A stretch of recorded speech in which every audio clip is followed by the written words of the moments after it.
menerasikan Nabi Muhammad itu seperti itu. Jujur saya sakit hati dan sakit hati. Yang mana yang sakit hati, yang mana?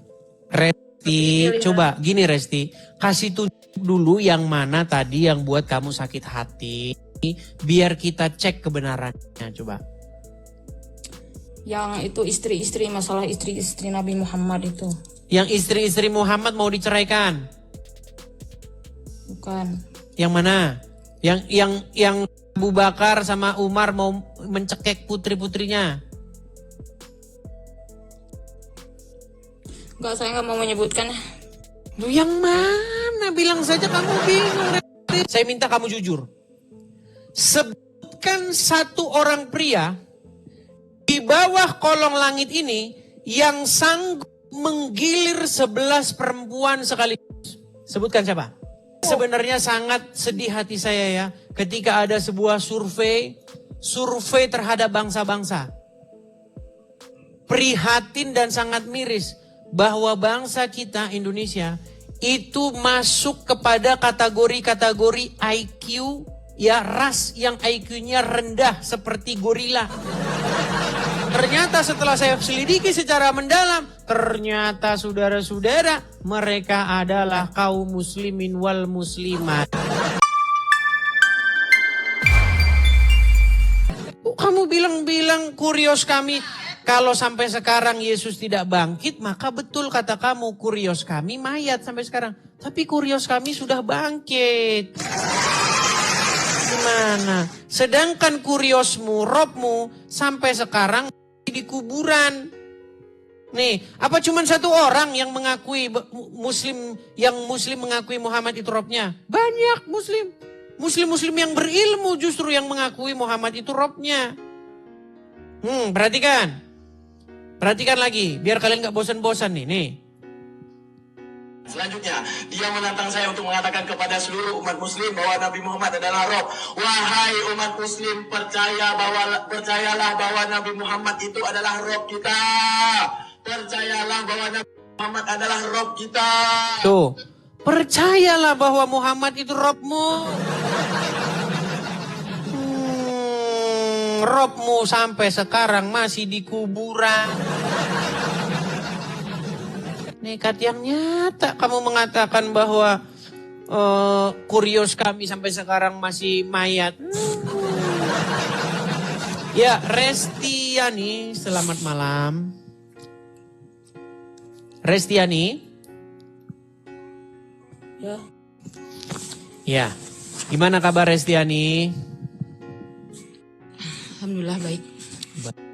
Oh Edis tadi jujur ya biasanya kalau lihat lihat Bang Edis itu nggak terlalu emosi, tapi pas tadi Anda menerasikan Nabi Muhammad itu seperti itu, jujur saya sakit hati dan sakit hati. Yang mana yang sakit hati, yang mana?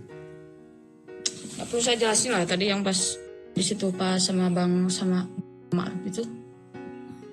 Anda terlalu berlebihan saya. Yang mana? Contoh dong, biar saya bisa melihat. Apa jangan-jangan salah ngomong, yang mana? Menurut saya Anda standar ganda. Giliran hadis yang menurut Anda tidak menguntungkan bagi Anda. Dikasih contohnya tapi tidak bisa tunjuk. Resti, coba gini Resti, kasih tunjuk dulu yang mana tadi yang buat kamu sakit hati, biar kita cek kebenarannya, coba. Yang mana? Bentar dulu, tapi pas ada giliran hadis yang menurut Anda menguntungkan bagi Anda terus menyebarkannya. Tadi pas Anda itu berdiskusi sama Pak Ma'ruf itu yang tentang itu. Apa itu? Itu yang kan nggak bisa menunjukkan kan? Resti, kamu kan bilang tadi saya mengatakan sesuatu yang menyakiti hatimu tentang Muhammad ketika saya berbicara tentang Muhammad, betul? Ya. Apa itu? Saya tidak mau menyebutkannya. Oke, biar saya sebutkan. Coba kasih kisi-kisinya apa? Tadi Anda berdiskusi sama Bapak Ma'ruf. Kan panjang lebar. Yang itu istri-istri, masalah istri-istri Nabi Muhammad itu. Yang istri-istri Muhammad mau diceraikan. Bukan. Yang mana? Yang Abu Bakar sama Umar mau mencekik putri-putrinya. Enggak, saya nggak mau menyebutkan. Lu yang mana? Bilang saja kamu bingung. Resti. Coba sebutin apa biar kita bahas apa. Yang hadis Nabi Muhammad itu mengkilir istrinya dalam waktu semalam. Baik. Sekarang begini Resti, apakah yang saya katakan itu adalah sebuah fitnah atau memang itu tertulis dalam Quran? Hadis. Hadis dalam Quran. Lalu kenapa Anda sakit hati? Jadi Anda menarasikannya terlalu seolah kesannya negatif, padahal kan nggak seperti itu juga. Itu kan di sana ada hukum. Kalau misalkan seorang laki-laki punya istri banyak, bisa nggak kalau dalam satu kali aja mandinya? Contohnya seperti itu. Tapi Anda menarasikannya Nabi Muhammad begitu. Bukan seperti itu. Hadisnya tidak berbunyi seperti itu. Hukumnya Muhammad sanggup. Penjelasan para ulama. Gimana? Penjelasan para ulama seperti itu dalam hadis itu mengandung hukum. Baik, saya akan bukakan ya. Saya akan bukakan nih. Saya akan bukakan hadisnya yang tadi ya. Bentar. Saya akan tampilkan. Inilah yang kata kamu buat kamu sakit hati. Masa hadismu mana sih? Resti ini? Ini ya, liatin Res. Ini, apakah ini adalah karangan saya sendiri atau memang ini adalah hadisnya umat muslim? Saya tanya dulu. Bentar dulu, saya tidak mau dulu. Anda pernah mengatakan pada saat live bersama saya, kenapa kamu itu percaya sama para ulama hadis Bukhari dan Muslim? Secara tidak langsung Anda mengatakan nggak boleh percaya. Nah pada saat ada hadis ini, Anda membawakan narasi hadis ini. Padahal kan Anda mengatakan pada saya jangan percaya. Berarti Anda standar ganda, Bang Edis. Baik. Sebelum kita ke sana, kita bahas dulu isi hadisnya. Nanti ke sana ya. Menurut hadis ini Arabnya, di sini disebutkan bahwa Muhammad itu digambarkan oleh Aisyah, istrinya sendiri. Malik bertanya, ya, di sini diceritakan, telah menceritakan kepadaku, Qatadah berkata, telah menceritakan kepada kami, Anas bin Malik bercerita bahwasanya adalah Nabi mendatangi istrinya pada waktu yang sama di malam hari atau di siang hari. Saat itu jumlah istri beliau 11 orang. Nah aku bertanya kepada Anas bin Malik, sanggup Muhammad itu mendatangi ini sebenarnya teman-teman. Ini maksudnya menggauli. Ya, sanggup dia menggauli istri-istrinya. Salahnya di mana? Salahnya di mana? Yang bilang salah siapa? Ya, Bang Edis menarasikan seolah-olah hal itu adalah negatif. Yang bilang negatif siapa? Justru saya bilang ini bagus. Bahkan kalau bikin obat kuat, seharusnya bikin merek ini. Loh, sekarang saya tanya. Oh enggak? Kalau Anda tidak terima kan? Ini. Resti. Penghujat tidak terima, tapi narasinya seperti ini. Loh. Yang bagus itu. Sekarang gini Resti, saya mau tanya. Resti, gini, saya mau jujur. Ini kayaknya dia mau ini. Banyak orang kemarin, termasuk sebentar, saya balik dulu kamera saya. Kemarin itu banyak, saya balik dulu kamera saya. Nih, Zuma, Nora, dan orang-orang APII menyidang Rashid. Disidang dia Rashid. Karena mengatakan bahwa Muhammad seorang raja SEX. Gini, saya tanya sama kamu Resti, saya mohon dengar, sebentar Resti, sabar. Saya minta kamu jujur. Sebutkan satu orang pria Di bawah kolong langit ini yang sanggup menggilir 11 perempuan sekaligus. Sebutkan siapa? Itu Nabi Salomo. Mana ayatnya? Tunjukkan ayatnya bahwa Nabi Salomo sanggup menggilir 11 istrinya dalam satu malam. Ayo. Terus kalau misalkan di sana masalahnya di mana, Bang Edis? Resti, saya pinta kamu Masalah dulu. gitu. Ini berhubung saya bela Rashid nih, karena dia kemarin di sidang. Dengerin. Enggak. Sebutkan Ya, satu karena Bang pria Rashid itu yang sanggup menggilir 11 perempuan sekaligus. Sebutkan. Siapa orangnya? Ya nggak tahu lah, saya kan nggak pernah ngobrol. Muhammad, ada sih? Masa barusan dibaca tadi hadisnya. Muhammad sanggup menggilir istrinya dalam satu malam. Sebutin satu orang yang sanggup melakukan itu selain Muhammad. Sebutkan siapa? Salomo. Mana ayatnya? Ya buktinya beliau punya 1000 istri. Dia disebutkan memiliki 1000 istri. Dia tidak disebutkan sanggup menggilir. Istri, Aduh, saya lagi ngomong. Dengar. Saya lagi ngomong. Dengar. Makanya saya mengajar orang Islam tuh untuk cerdas. Biar IQ-nya tidak seperti IQ gorila. Rasti, dengar. Dengar ya, Rasti. Rasti, dengar. Dengar, Rasti, dengar. Anda juga punya 1000 istri. Rasti, dengar ya. Begitu. Di sini ada gelas. Kak, saya sabar sama Dengar, Abang, Rasti. tapi pengikut Di sini ada gelas. saya. Kalau saya bilang, saya memiliki 11 gelas air. Apakah apakah kalimat itu membuktikan bahwa saya sanggup minum ke 11-11-nya dalam satu masa, satu tegukan? Hah? Ya itu kan air minum. Abang kan pasti perut abang punya Sama kapasitas. seperti itu. Dengar. Salomo disebutkan memiliki 1000 istri. Tetapi itu tidak membuktikan bahwa dia sanggup menggilir semua istri-istrinya itu dalam satu malam. Pernyataan dia memiliki 1000 istri tidak membuktikan bahwa dia sanggup menggilir semuanya dalam satu malam.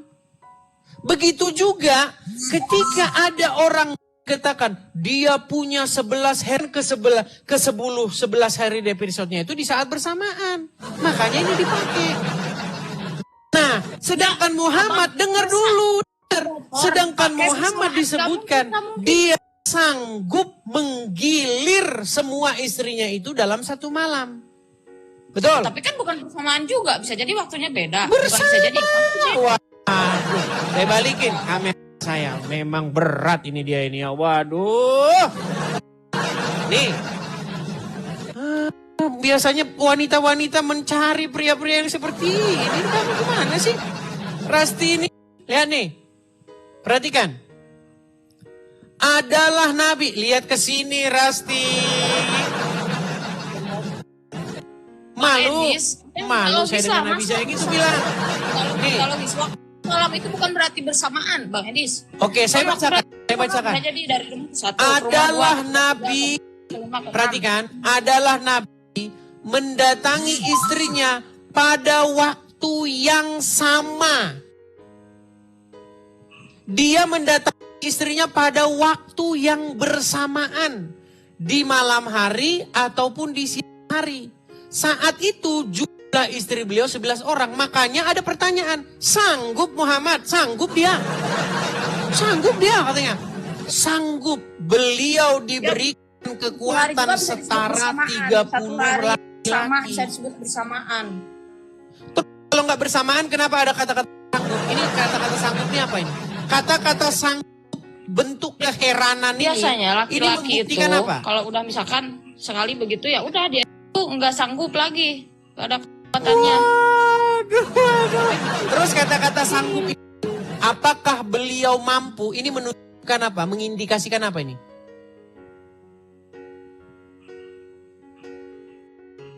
meninggal dunia. Pasti ini kan ada ungkapan keheranan ini. Apakah beliau mampu? Dia terheran-heran ini orang. Kalau pertanyaan itu diajukan pada Bang Edis, ya heran pasti. Wah, manusia biasa. Berat, saudara-saudara. Berat biasa aja. Ini loh, Muhammad itu dikatakan mampu melakukan hal yang tidak bisa dilakukan orang lain. Karena dikatakan dia mampu menggilir istrinya di waktu yang sama. Di hari 11 yang orang. Sama. Potong-potong. Di hari yang sama.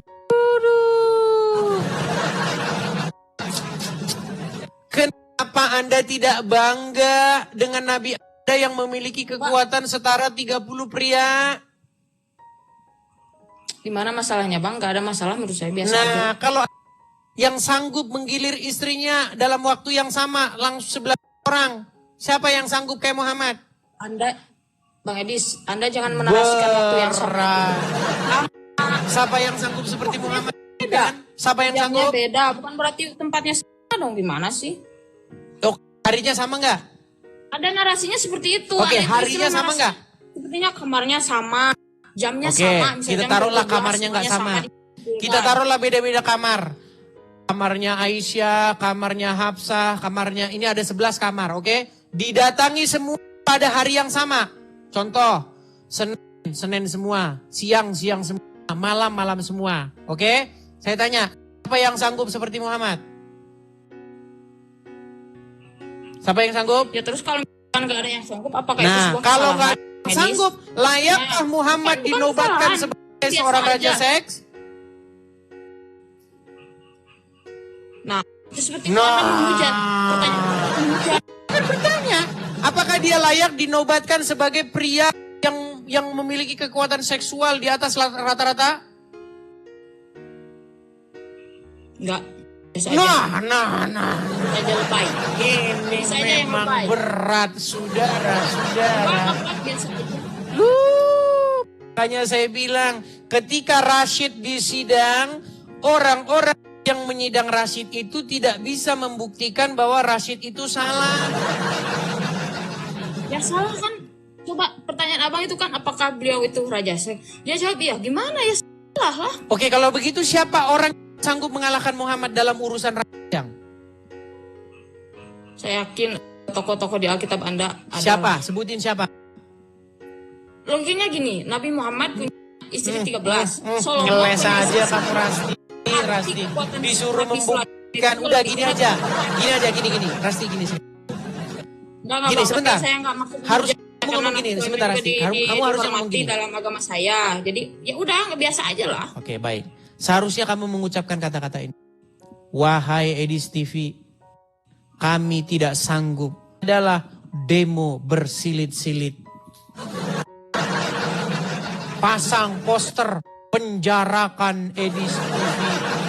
Tangkap penista agama. Cuma itu. Yang kalian mampu adalah memenjarakan orang, membungkam orang dengan cara menggunakan polisi. Tapi untuk menjawab syubhatnya, membantah argumennya, tiadalah kalian mampu, melainkan kalian itu adalah orang-orang yang memaksakan diri. Kalau Bang Zula, Fakta mana lagi kah itu yang kan kamu beliau itu dustakan? membantah Anda. Maka kenyataan apalagikah yang kamu dustakan? Demikian itulah balasan bagi orang-orang Medis. yang nekat yang nyata. Nah, ya kan? Enggak. Demikian itulah kenyataan bagi orang-orang yang sungguh nekat lagi nyata. Kalau ada seorang laki-laki yang dia itu punya kekuatan di atas rata-rata, apakah itu sebuah kesalahan? Saya tidak bilang itu kesalahan. Apakah itu sebuah aib? Enggak, menurut saya. Saya jadi tidak biasa bilang itu aja. aib. Siapa bilang itu aib? Iya, kenapa Anda terus mempertanyakan apakah ada Yang laki-laki- saya herankan kenapa kamu tidak mengiyakannya seolah-olah kamu menganggap itu aib. Seolah-olah kamu menganggap itu hal yang memalukan. Justru kamu yang menganggap, justru kalian orang Islam yang membuat itu sesuatu aib. Padahal kalau itu adalah kebahagiaan perasaan. Kenapa kalian tidak promosikan? Nabi kami ini pria yang luar biasa. Nabi kami ini kekuatan seksualnya setara 30 pria. Kenapa kalian tidak promosikan itu? Masalah seperti itu, tapi mengurusi agama yang lebih kompleks daripada ya. Nabi Kalau begitu, siapakah pria yang kekuatan seksualnya melebihi Muhammad? Kenapa Anda mempertanyakan ini terus berulang-ulang? Kalau itu bukan karena kamu terkesan malu, karena kamu terkesan seperti menganggap itu aib. Kenapa kamu menganggap itu aib? Coba kalau Bang Edis punya kekuatan yang sama seperti itu, Bang Edis bangga nggak? Loh, justru karena saya tidak memiliki kekuatan seperti itu. Bahkan laki-laki manapun, saya rasa tidak akan ada yang seperti Muhammad. Makanya saya bilang kepadamu, Rasti, kenapa kamu malu ketika nabimu digambarkan sebagai seorang pria yang memiliki kekuatan seksual setara 30 pria? Kenapa kamu malu? Dan kenapa kamu tidak bangga dengan hal itu? Karena yang membawakan narasi itu. Coba Anda yang bilang, Nabi kami, coba bilang. Enggak, nanti dulu. Kalau seorang, jadi begini maksudnya Mbak Edis. Berat ini teman-teman. Aduh, sulit. Ini sudah 27.000 orang yang nonton, Rasti. Kenapa kamu membuat agama Islam semakin jadi bulan-bulanan? Standar ganda. Giliran ada hadis yang menurut Anda itu menguntungkan bagi Anda, terus dibawa narasinya seolah-olah. Nah, ini kita ke situ sekarang. Gini. Tapi giliran pada saat saya menerangkan kepada ada hadis Rasti, pengharaman gini. Ada ngomongnya, saya nggak percaya, Makanya gini saya bilang. Saya kan tadi setelah ngobrol dengan Ma'ruf, itu saya buka dengan satu kesimpulan begini. Ma'ruf kan bilang, itulah Bang, saya tidak percaya dengan isi hadis-hadis itu. Hadis-hadis itu banyak yang menurut saya nggak masuk akal. Kan itu inti omongan dia. Bilang begini, memang di dalam Al-Quran tidak ada perintahnya untuk mengimani hadis. Tidak ada dalam Al-Quran, wahai umat muslim, ya, percayalah kepada kitab karangannya Bukhari, nggak ada. Yang Al-Quran perintahkan adalah beriman kepada kitab-kitab sebelumnya, yaitu Taurat dan Injil. Makanya muaranya ke situ sekarang.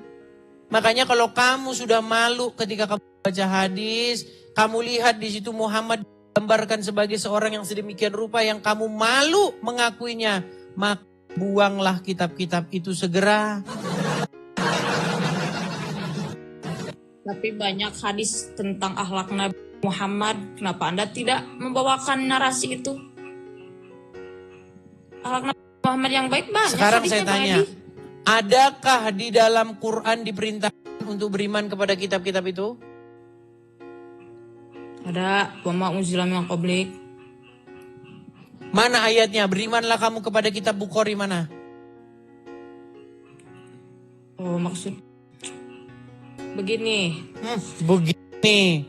Jadi begini. Bukhari dan Muslim itu adalah orang ulama. Dan sekarang ulama itu kedudukan khusus di dalam Al-Quran. Apakah Bukhari bertemu dengan Muhammad? Ulama. Apa? Bukhari ketemu dengan Muhammad nggak? Nggak secara langsung. Nggak ketemu. Berapa beda umur Bukhari dengan umur Muhammad? Lumayan lama. Saya tidak bisa menyebutkan secara spesifik. Bukhari itu, kitab Bukhari itu disusun lebih dari 2. Tapi cara menyusun hadis itu ada metode gimana? Yang Caranya gimana? Gimana caranya? Terlalu panjang saya jelasin di sini. Bilang aja kamu nggak tahu. Aja. Ada hadis sahih, mutawatir, hasan. Bagaimana dia bisa tentukan itu mutawatir, sahih? Sedangkan dia nggak pernah ketemu dengan Muhammad, nggak pernah ketemu dengan sahabat, nggak pernah ketemu dengan tabiin, nggak pernah ketemu. Ya kan, orang yang ingin dikonfirmasi bahwa mereka benar-benar mengatakannya sudah di dalam kubur. Bagaimana dia berkatakan Muhammad berkata, kata Muhammad, kata Aisyah. Oh, semua yang dibilang sudah di dalam kubur. Yang Anda katakan. Coba Anda, Bagaimana kita bisa mempercayai sebuah informasi Anda bisa yang mencari-cari dinisbatkan kepada tapi Muhammad, Anda sendiri tidak tetapi mencari Muhammad yang kata berucap hadis ini demikian metode sudah depan. meninggal di dalam kubur. Bagaimana kita konfirmasi kebenarannya? Nah, kita bilang Anda juga. Baik, saya bukakan. Bagaimana? Saya bukakan. Sedangkan Yesus sudah meninggal. Baik. Kitab-kitab Anda itu, Alkitab itu sudah Saya 300 bukakan Yesus dalam meninggal. Injil. Bagaimana cara mengkonfirmasi kebenarannya bahwa Baik, itu kata-kata kita bukakannya. Kita harus menjawab juga pertanyaan orang-orang dulu. Islam Kita terhadap begitu, iman kan? kita. Saya balik kamera saya. Apa bedanya Quran dengan apa bedanya Injil? Perhatikan. Ya. Kalau hadis-hadis itu ditulis oleh orang-orang yang nggak pernah ketemu dengan Muhammad, nggak pernah ketemu dengan saksi mata, dan orang-orang yang katanya mereka mengucapkannya ketika hadis itu ditulis sudah meninggal dunia. Perhatikan. Perhatikan. Pada kitab Anda ditulis setelah Yesus 300 Baik, tahun saya meninggal bacakan. dunia. Itu Saya lebih bacakan. parah. Kalau hadis itu Theophilus, kan ya jelas dengar, itu perkataan Nabi, Resti, perkataan tenangkan, manusia. Itu dianggap tenangkan dirimu ya. perkataan Tuhan. Tenang. Korinnya tenangkan dulu ya, tenangkan. Theophilus yang mulia. Bagaimana saya mau tenang? Anda terus Waduh, ini saya mau ngomong ini sudah mulai panik. Panik. enggak. Panas. Biasa aja. Kemarin saya slow. Saya bacakan tapi ya. umat Anda mengatakan saya Saya bacakan. bodoh. Bisa saya bacakan? Apa Baik. itu? Saya bacakan ya. Apa? Theophilus yang mulia, banyak orang telah berusaha menyusun suatu berita tentang peristiwa-peristiwa yang telah terjadi di antara kita. Seperti yang disampaikan kepada kita oleh mereka yang dari semula adalah saksi mata. Saksi mata pelayan firman. Karena itu setelah aku menyelidiki segala peristiwa itu dengan seksama dari asal muasalnya, aku mengambil keputusan untuk membukukannya dengan teratur bagimu. Supaya engkau dapat mengetahui bahwa segala sesuatu yang diajarkan kepadamu adalah benar.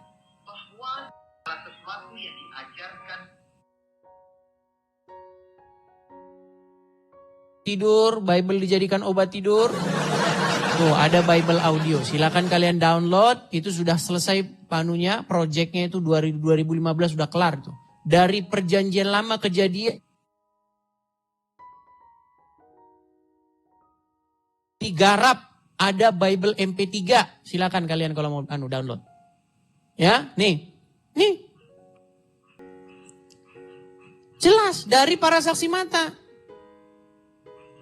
Beda dengan apa yang kalian tuliskan tadi di hadis-hadis tadi. Kata Muhammad, kata Aisyah, kata ini. Orang yang katanya yang namanya disebutkan di dalam perawi hadis itu, semuanya sudah meninggal dunia. Kalau kata-kata dalam hadis itu masih logis. Hadis itu kan ucapan Nabi. Sampai lapar kalau dalam ya saudara-saudara. Anda Sudah itu lapar isinya melanda ini begini. saya. Nah, itu kan masih logis Bang Edis. Itu kan hadis itu perkataan Nabi. Tapi kalau dalam kitab Anda diksinya begini. Yesus berfirman, Yesus berkata. Itu seolah tulisan manusia. Tulisan Maksudmu manusia. hadis tulisan siapa? Ya hadis tulisan manusia. Itu kan emang Ini Nabi Muhammad. gimana sih ini orang ini? Oke, Quran tulisan siapa? Nah kalau Al-Quran itu firman Allah. Diksinya juga. Iya, yang nulis siapa? Yang nulis ya manusia Bang Edis. Terus kenapa kamu permasalahkan Bible ditulis manusia? Ini orang gimana sih Rasti? Tapi gini, Sungguh sangat nekat yang ada dalam nyata ini Rasti. Isinya begini.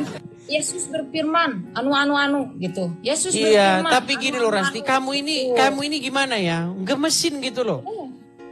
Orang kamu nuduh kami itu tulisan manusia, sedangkan Quranmu tulisan manusia. Aduh. Perkataan manusia. Yesus berkata anu. Yesus berkata anu gitu kan diksi dalam Alkitab. Kalau Al-Quran itu Iya, semua Muhammad, itu kan ini memang dari Allah. dibukukan Terus, sebagai sebuah laporan Berita untuk secara orang-orang terkemudian supaya mereka mengetahui informasi apa yang terjadi di masa lampau, betul?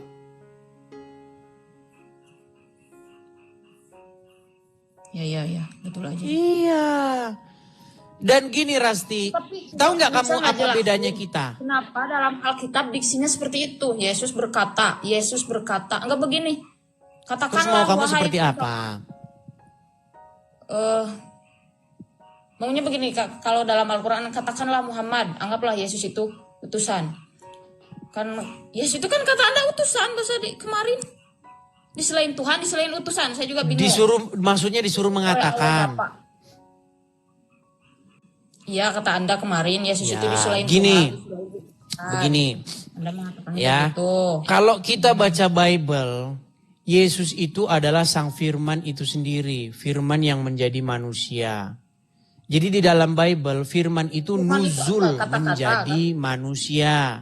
Sedangkan di dalam agama Anda, firman itu bukan nuzul menjadi manusia. Firman itu nuzul jadi buku, jadi kitab, betul? Ya, tapi kan definisi firman itu perkataan. Jadi lebih logis kalau firman itu menjadi sebuah buku. Itu menurut logika kami. Logika kamu. Kalau menurut logika kami, firman itu menjadi manusia supaya dia mengajarkan, mengejawantahkan bagaimana manusia itu harus hidup. Oke, saya menghormati pendapat. Sekarang sebentar, kita sudah artinya kita walaupun berbeda tapi kita sama-sama ketemu satu poin, yaitu firman yang nuzul, betul? Betul? Tapi enggak bentar. Firman Sebentar dulu, tenang. Di dalam agama kamu firman nuzul menjadi Quran. Makanya ada istilah nuzulul Quran pada malam Lailatul Qadar, betul? Ya. Di dalam iman kami firman juga nuzul tapi menjadi manusia. Di dalam Yohanes pasal yang pertama, firman itu telah menjadi manusia. Sekarang begini. Ya. Kedudukan firman sebentar, tenang. Definisi firman itu apa? Definisi firman itu apa dulu? Definisi firman itu itu perkataan.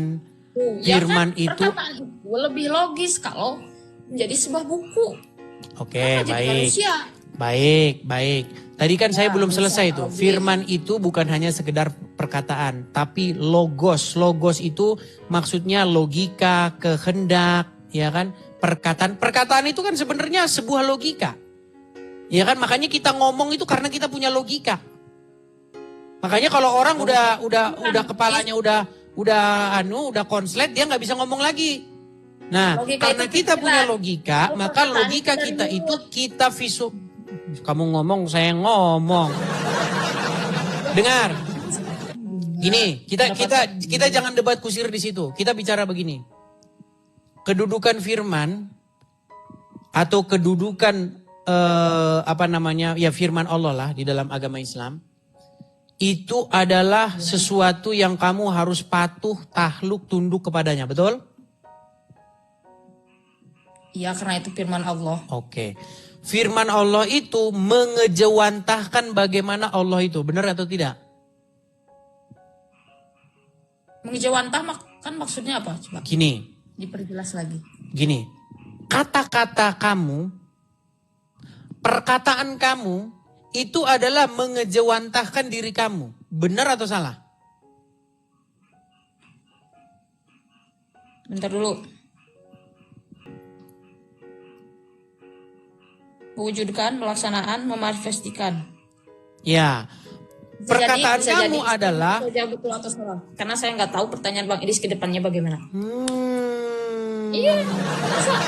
Makanya saya bilang, yang pantas ditaati, yang pantas kamu takluk kepadanya, yang pantas dia berdaulat atas kamu adalah sang firman itu. Karena sang firman itu adalah pengejawantahan dari yang berfirman. Makanya ketaatan kamu kepada firman Allah sesungguhnya adalah ketaatan kamu kepada Allah itu sendiri. Ketaklukan kamu kepada firman Allah sesungguhnya adalah ketaklukan kamu kepada Allah itu sendiri. Karena firman Allah mengejawantahkan Allah itu sendiri. Setuju? Setuju kalau dalam itu. Tapi dengar, itulah yang kami dengar, itulah yang kami imani di dalam kekristenan. Karena Yesus itu adalah logos sang firman yang menjadi manusia. Makanya Yesus berkata, barang siapa melihat aku, ia telah melihat dia yang mengutus aku. Nah sekarang kepada kalian, apakah umat muslim takut kepada firman Allah? Takluk, tunduk kepada firman Allah? Tidak. Umat muslim tidak. Saya mau nanya sama Bang Umat Edis. muslim tidak takluk kepada firman Allah, tidak tunduk kepada firman Allah. Umat muslim takluk, tunduk kepada firman Muhammad. Karena apa? Allah di dalam Al-Quran berkata, ya ayyuhallazina amanu, di dalam surat Al-Ahzab ayat 70. Katakanlah perkataan yang benar. Itu firmannya Allah. Tapi umat muslim tidak takut kepada firman Allah. Umat muslim takut kepada firman Muhammad. Wahai umat muslim, boleh kalian berdusta di dalam 3 hal. Bisa dijadikan dalil, itu menurut Al-Quran juga Bang Edis. Sekarang saya tanya, yang harus ditaati, dipatuhi, takluk kepadanya firman Allah apa Muhammad? Dua-duanya. Iya, karena kalian, kalau omongan Muhammad dengan omongan Allah bertonjok-tonjokan, siapa yang harus dipatuhi? Gak pernah ada Enggak firman pernah, Allah dan bagaimana? Buka surat Al-Ahzab ayat 70. Enggak mah. Lain juga. Aduh. Saya mencatat tema Bang Edis tadi, saya perkataan Bang Edis yang itu, yang tadi tuh, yang Yesus itu firman Tuhan, ya kan?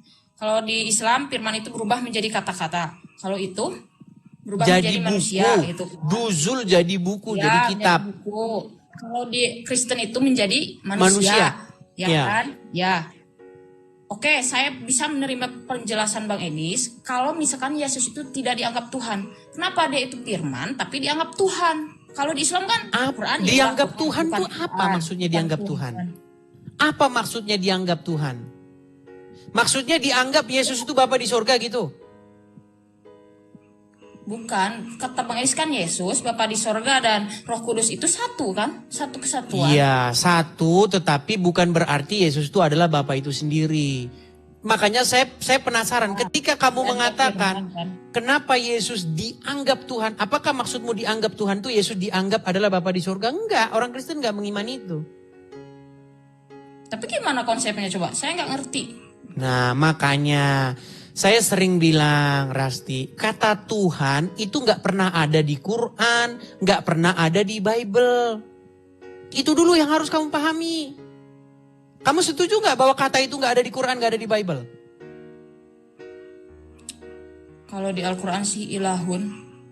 Ya, makanya kita harus kembali ke bahasa aslinya.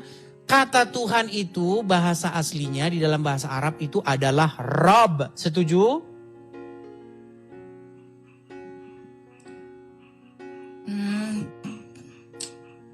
Nggak bisa gitu juga sih. Kata Rob juga bisa disebutkan di manusia seperti innahu rabbi ahsana maswai dalam surat Yusuf. Iya, jadi kata Rob itu maknanya artinya adalah sesuatu yang kepadanya seseorang itu menaklukkan diri. Itu arti Rob itu. Sesuatu yang kepadanya orang itu dikendalikan, diatur, dididik. Itu Rob itu. Arti daripada Rob itu adalah yang demikian. Enggak, maaf. Jadi Yesus itu dianggap Rob dalam diksi Tuhan atau Tuhan atau Udah saya pendidik. bilang tidak ada kata Tuhan, tidak ada kata Tuhan di dalam Bible, tidak ada kata Tuhan, tidak ada kata Tuhan di dalam Quran. Iya, jadi maksud Nah, muter lagi kan. Saya nggak ngerti bener. Yesus itu jadi, tapi kan kenapa kalian itu selalu ada Yesus misalkan di gereja patunya, terus nempel di salib, disembah-sembah gitu-gitu kan? Kalau begitu pantasnya kalau Islam. Oke, baik. Baik, sekarang saya tanya. Umat Islam pergi ke Arab sana, di sana ada batu kotak warna hitam, di sana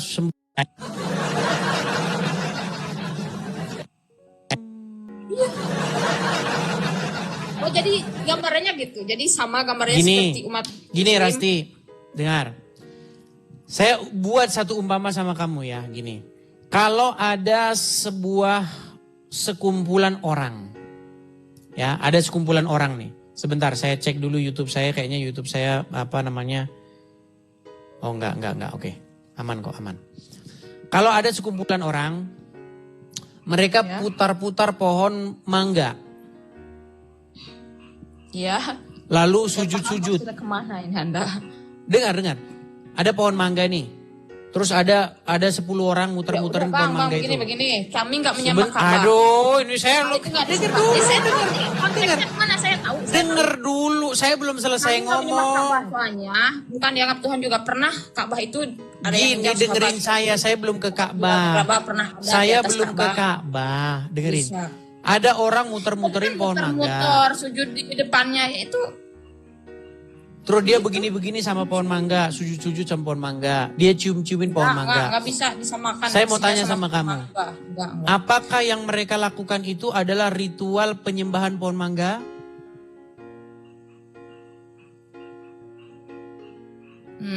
Bingung juga jawabnya ini. Gimana sih? Tapi kalau pohon mangganya diganti Ka'bah dengan secepat kilat, kamu akan mengatakan itu bukan penyembah. Nah, oke deh. Inilah saya bilang kalian itu punya standar Begini. ganda. Pohon itu nggak ada perintahnya. Kalau tawaf di Ka'bah dan kiblat ke Ka'bah itu emang udah diperintahkan Oke, baik. sama Allah. Berarti Jadi logika nggak kamu bisa, tuh seperti ini. Nggak bisa disamakan Logika di sana. kamu seperti ini, dengar. Ini logika kamu. Ini ada Jangan air, juga. ini gelas. Di dalamnya ada air. Ya. Kalau saya begini kan, glek, masuk ke dalam perut saya, itu namanya minum, betul? Ya, Kalau disuruh namanya minum nggak?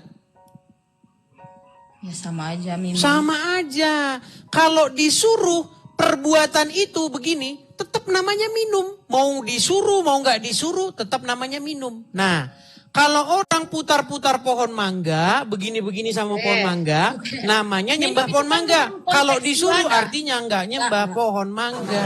Kenapa tidak nyembah? Karena disuruh. Konteks ibadah. Jadi analoginya Memang kalian ini, waduh, pantas IQ gorila. Konteks ibadah Bang Edis. Jadi analoginya nggak masuk. Saya sebenarnya sangat sedih hati saya ya, ketika ada sebuah survei terhadap bangsa-bangsa. Prihatin dan sangat miris bahwa bangsa kita Indonesia itu masuk kepada kategori-kategori IQ, ya ras yang IQ-nya rendah seperti gorila. Ternyata setelah saya selidiki secara mendalam, ternyata saudara-saudara mereka adalah kaum muslimin wal muslimat. Apalagi kaum wanitanya. Yang ngomong, Kalau kalian yang jujur, ngomong IQ-nya itu separuh itu Muhammad loh. Muter-muter gak bahas Jangan, dengar. Saya tidak menyalahkan survei itu. Tapi itu kan surveinya kepada umat muslim. Terutama kepada kaum wanitanya. Karena kata Muhammad, IQ perempuan, akal wanita itu jongkok separuh. Oke, kalau kalian tidak Macet. terima disebut kalian menyembah Pencet salib. tombol lari. Pencet tombol lari. Enggak, kemarin saya lobet beneran. Ini Saya ada nggak tanda-tanda bohong. mau lari nih teman-teman. Sudah Tuh, saya dimatikan. lobet. Bang Edis.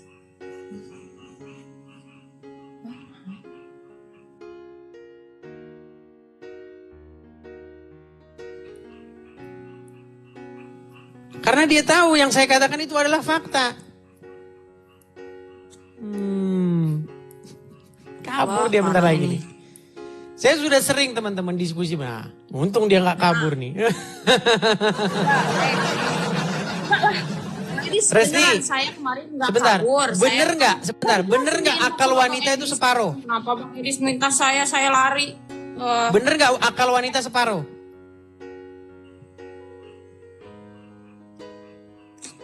Gak tahu saya nggak mau jawab. Sudahlah, Oke, sudah. bentar dulu. Jangan Saya udah diterus-teruskan jawab, lagi, tanya Bang Rasti. Edis. Saya Ya. mau nanya, kalau misalkan umat Kristen tidak menyembah salib, kenapa nggak ada yang berani Baik, menginjak saya salib jawab. seperti kami menginjak? Saya jawab. Wah, Gini, nah, kami tidak pernah ada di gereja. Kalau misalnya kamu main ke gereja saya, di Bukan- gereja bukan saya menyembah itu ya, salib sih, di sini, bukan. bahkan nggak ada kayak begituan, nggak ada. Patung apa nggak ada oke, di saya- gereja kami itu gini-gini sama salib tuh nggak ada. tapi yang ibadah di gereja kayak gitu kok. Kalau kamu lihat yang seperti itu bukan gereja saya. Ada sebagian ya orang-orang yang ada patung begitu ya, dia dipatung-patung gini ada. Tapi itu tidak sesuai dengan ajaran agama Kristen. Oh, jadi Di dalam apa? agama Di sini Kristen dikatakan, jangan membuat bagimu patung yang menyerupai apapun, baik yang ada di langit, di bumi, di bawah bumi, di air. Jangan sujud menyembah kepadanya. Ada. Oke. Kalau Ya, ada saya orang menghormati- Kristen yang masih sujud-sujud ada patung begitu, saya katakan itu dia tidak ngerti Bible. Dia sama kayak tempatmu itu, dia lebih mendengar omongan ustaz, lebih mendengar omongan pendeta-pendetanya atau pemuka-pemuka agamanya. Iya. Adalah tergantung. Ustadz juga ada yang menyesatkan, ada yang enggak. Lah Nggak bisa iya. dipukul rata semuanya. Makanya Kristen itu bukan kata pendeta, bukan kata edis TV, bukan kata bukan kata pemuka agamanya. Kristen itu adalah apa yang Bible katakan. Christian is what the Bible says, what the people say. Tuh. Kristen adalah apa yang Bible katakan, bukan apa yang kata orang katakan. Jadi aliran Bang Edis ini Kristen apa? Protestan, Katolik atau apa? Saya nggak mau menyebut Kristen golongan-golongan apa. Saya bilang saja saya Kristen yang sesuai dengan Kenapa apa sih, yang Bang kata Edis? Bible. Kenapa? Loh, karena ajaran Saya nanya Kristen sama itu Bang, adalah kalau apa yang mengakui diajarkan di aliran dalam Kristen Bible, apa? bukan apa yang diomongin pendeta, bukan apa yang diomongin pemuka agama. Kalau pemuka agama mengatakan sesuai dengan apa yang dikatakan Bible, nah baru. Nah, gereja kami kebetulan, gereja yang sehat. Pendetanya mengajarkan apa yang diajarkan Bible. Kalau gereja nggak sehat, ngapain saya ke situ? Kan gitu. Jadi kalau yang nyembah patung Yesus itu apa itunya alirannya? Ya, saya mengatakan bahwa di dalam ajaran Kristen tidak boleh Anda sujud menyembah kepada patung. Mau itu patungnya siapa kek, mau patungnya kucing, mau patungnya siapa, nggak bisa. Tapi kalau hanya mendirikan sebuah monumen patung untuk memperingati atau untuk menggambarkan kepada para penonton satu peristiwa di baliknya, boleh-boleh saja. Contoh, ketika saya sedang main ke rumah sakit, di situ saya lihat ada di situ ada patung Petrus, kemudian di situ ada ayam. Itu menggambarkan bagaimana Petrus menyangkal Yesus dan di situ ayam berkokok. Gak apa-apa, itu seni bagus. Itu untuk mengingatkan kembali kepada peristiwa yang terjadi di masa lalu. Tapi kalau Anda begini-begini sama patung itu, nah itu yang udah gak beres. Apa aliran yang begini-begini sama patung Yesus itu Saya gak aliran? tahu. Apa? Yang jelas ada orang-orang yang seperti Bang Edis, itu ada. biasanya kamu serba tahu. Masa agama saya kamu tahu, tapi Nanti agama kalau saya bilang begitu, nanti orang jadi salah paham. Begitu loh. kan abang juga gak mau agamanya disalahpahamin, begitu juga saya. Loh, sekarang saya tanya. Yang pergi ke Arab sono, yang cium-cium batu, betulkah itu semua golongan dari golongan agama Islam? Ya betul. Karena ada Betul. contoh dari Nabi. Apakah itu oknum? Oknum itu kan konotasinya Tidak, negatif. justru itulah orang Islam yang sejati. Nah, kalau ada orang Kristen yang masih Kan Bang Edis begini-begini juga sama menghargai patung, saya. ada patung terus begini-begini. Menghargai Bang Edis ngobrol beberapa Nah, menit. itu saya bilang oknum. Ajaran Kristen gak seperti itu. Buka di dalam Bible itu jelas. Jangan membuat bagimu patung yang menyerupai apapun. Baik yang ada di langit, baik yang ada di bumi, baik yang ada di bawah air. Untuk sujud menyembah kepadanya.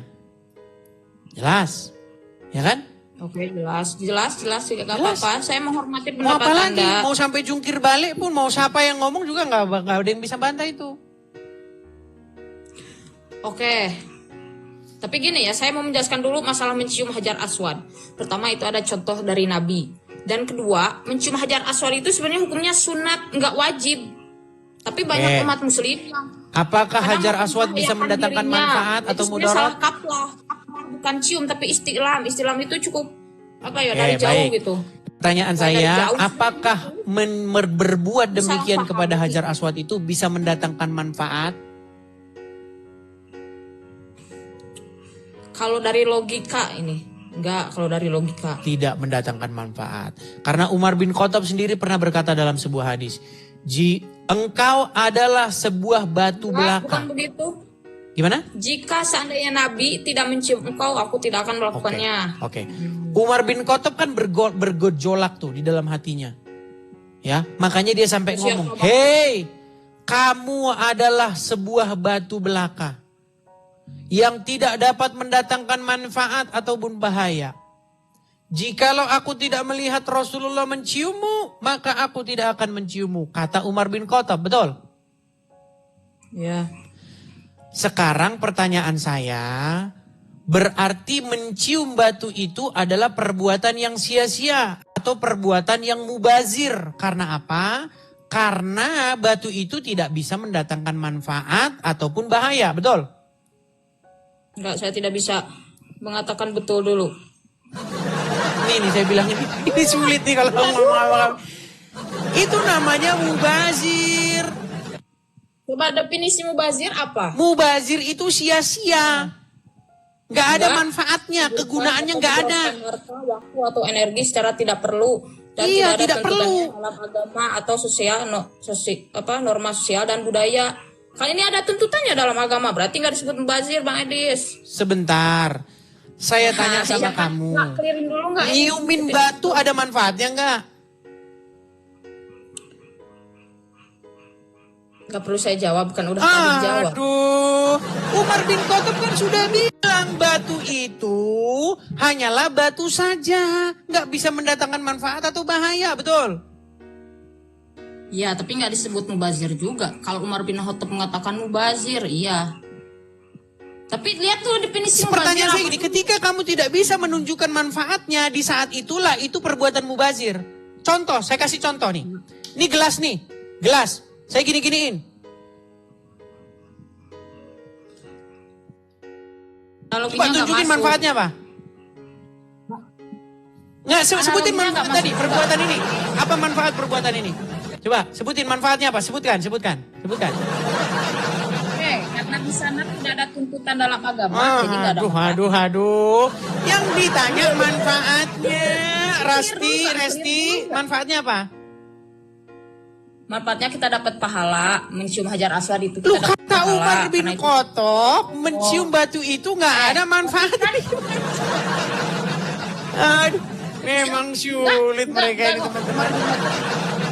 Nah, menurut Al-Quran, perbuatan yang mubazir, orang yang mengerjakan perbuatan mubazir adalah melakukan perbuatan setan. Kata Al-Quran, sesungguhnya orang-orang yang melakukan perbuatan mubazir itu adalah sahabat setan. Betul? Iya betul, tapi definisi Saya tunjukin ayatnya sama kamu. Saya tunjukkan. Saya tahu. Enggak, banyak orang nggak tahu nih. Nih, perbuatan mubazir itu dicatat di dalam Quran surat Al-Isra ayat yang ke-27 nih. Orang-orang yang melakukan perbuatan sia-sia, boros-boros, gak guna. Nih, makanya kalian itu naik haji ya, kalian itu cuman nih, yang ngomong bukan saya nih, lihat nih. Perhatikan ya. Quran surat Al-Isra. Waduh. Surat Al-Isra. Mana surat Al-Isra? Nih. Sesungguhnya para pemboros. Nah, kata pemboros ini katanya mubazirina. Innal mubazirina. Kalau ibadah haji dan sebentar dulu, Risti. Inna mubazirina kanu. Sesungguhnya para pembuat mubazir itu adalah saudara-saudaranya setan. Dan setan itu sangat ingkar kepada Tuhannya. Sudah? Iya tahu, tapi ibadah haji itu tidak disebut mubazir. Oke, sekarang saya tanya, apa manfaat dari cium-cium sebongkah batu? Coba. Manfaatnya Apa dapat manfaat pahala. nyiumin ini? Nah, Apa manfaat manfaatnya nyiumin kita itu? dapat pahala. Karena udah diperintah sama Allah dan Rasulnya. Dapat pahala. Kenapa Umar bin Khattab bilang bahwa sesungguhnya batu itu tidak dapat mendatangkan manfaat atau bahaya? Apakah Umar bin Khattab menjadi sahabat yang melecehkan ajaran Nabi?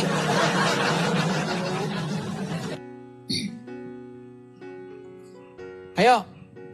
Apakah Umar bin Khattab dia melecehkan ajaran Nabi dengan mengatakan bahwa batu itu hanyalah batu saja yang tidak dapat mendatangkan manfaat? Ayo. Enggak. Ya enggak. Terus kenapa dia bilang batu itu hanya batu saja, tidak mendatangkan manfaat? Ya kan definisi manfaat itu yang terasa di dunia, tapi kan di akhirat pasti terasa lah Bang Edis. Nah, Makanya saya bilang gini Rasti. Tadi saya kan diskusi sama Kang Ma'ruf tadi, ya kan? Saya bilang begini, Kang Ma'ruf. Waktu saya belajar agama Islam, apa yang kamu pelajari itu pasti ada lawannya di situ. Ketika kamu pelajari Muhammad miskin, pasti kamu akan dapati Muhammad kaya. Ketika kamu menemukan ajaran diajarin jujur, pasti kamu akan menemukan juga ajaran diajarin bohong. Nah, ketika kamu menemukan hadis yang mengatakan bahwa Hajar Aswad itu tidak mendatangkan manfaat, di detik yang sama kamu akan menemukan Hajar Aswad mendatangkan manfaat. Karena hadis ada yang bilang juga, mencium Hajar Aswad menggugurkan dosa-dosa. Tapi hadis yang lain bilang Hajar Aswad tidak datangkan mendatangkan. Makanya kesimpulannya, setelah agama Islam saya pelajari, di saat itulah saya pastikan orang yang mempelajarinya akan meninggalkan agama itu.